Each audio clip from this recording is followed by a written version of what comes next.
আসসালামু আলাইকুম এভরিওয়ান, ঝটপট একটি নাস্তার রেসিপি তৈরি করে দেখাচ্ছি। নাস্তাটির পুর বানিয়ে নেব। প্রথমে 2 টেবিল চামচ পরিমাণ সয়াবিন তেল দিয়ে একটি পেঁয়াজ কুচি করে দিয়ে দিয়েছি।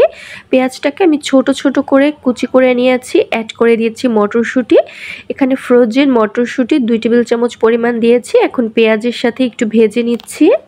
এখন বাটা মশলা অ্যাড করে দিচ্ছি। এখানে রয়েছে জিরা বাটা, আদা বাটা ও রসুন বাটা। সব বাটা মশলাগুলোই আমি 1/3 চা চামচ করে অ্যাড করে দিয়েছি। এখন সব কিছু মশলার সাথে ভালো মতো করে একটু মিশিয়ে নিচ্ছি। 1 মিনিটের মতো করে একটু ভেজে নেব। তারপরে অ্যাড করে দিলাম 1/3 চা চামচ পরিমাণ কালো গোলমরিচের গুঁড়া। 2 মিনিটের মতো মশলাগুলো ভেজে নেওয়ার পরে অ্যাড করে দিলাম মুরগির মাংসের কিমা। এখানে আমি 1 কাপ পরিমাণ মুরগির মাংসের কিমা অ্যাড করে দিয়েছি। অ্যাড করে দিচ্ছি স্বাদ মতো লবণ, লাল মরিচের গুঁড়া, দিয়ে দিচ্ছি কাঁচামরিচ কুচি। ঝাল আপনারা আপনাদের স্বাদ মতো অ্যাড করে দেবেন। এখন সব কিছু খুব ভালো মতো করে নেড়েচেড়ে মিশিয়ে নিচ্ছে। এখানে আর কোনো মশলা অ্যাড করে নেওয়ার দরকার। 5 থেকে 7 মিনিটের মতো নেড়েচেড়ে নিলেই কিন্তু মুরগির মাংস দিয়ে বানানো পুর রেডি হয়ে যাবে। এখন আমি এক সাইডে রেখে দিচ্ছি।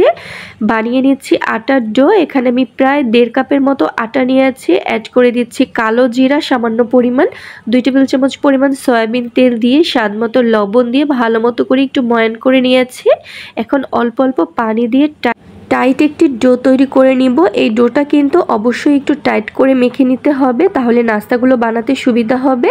আমি 10 মিনিটের মতো আটার ডোটাকে রেস্টে রেখে দিয়েছিলাম। এখন 10 মিনিট পরে নাস্তাগুলো বানিয়ে নেব।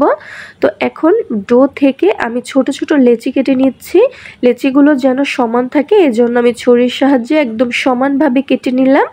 এখন একটি দিয়ে নাস্তাগুলো বানিয়ে নেব। আপনারা একটু খেয়াল করলেই বুঝতে পারবেন। আর এই নাস্তাগুলো বানিয়ে নেওয়া কিন্তু ভীষণ ইজি। প্রথমেই বড় সাইজের একটি রুটি বেলে নিচ্ছি। এখন রুটিটা চারপাশ থেকে কেটে নিচ্ছি।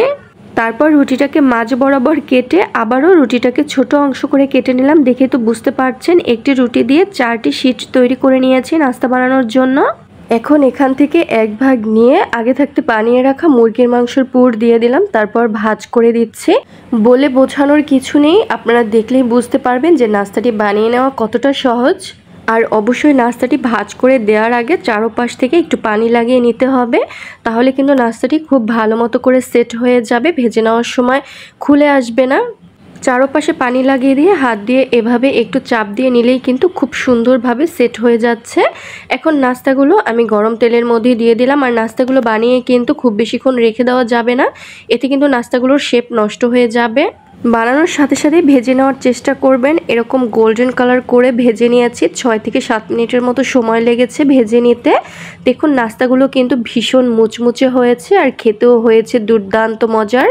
আশা করছি রেসিপিটি আপনাদের কাছে সহজে লেগেছে। আল্লাহ হাফিজ।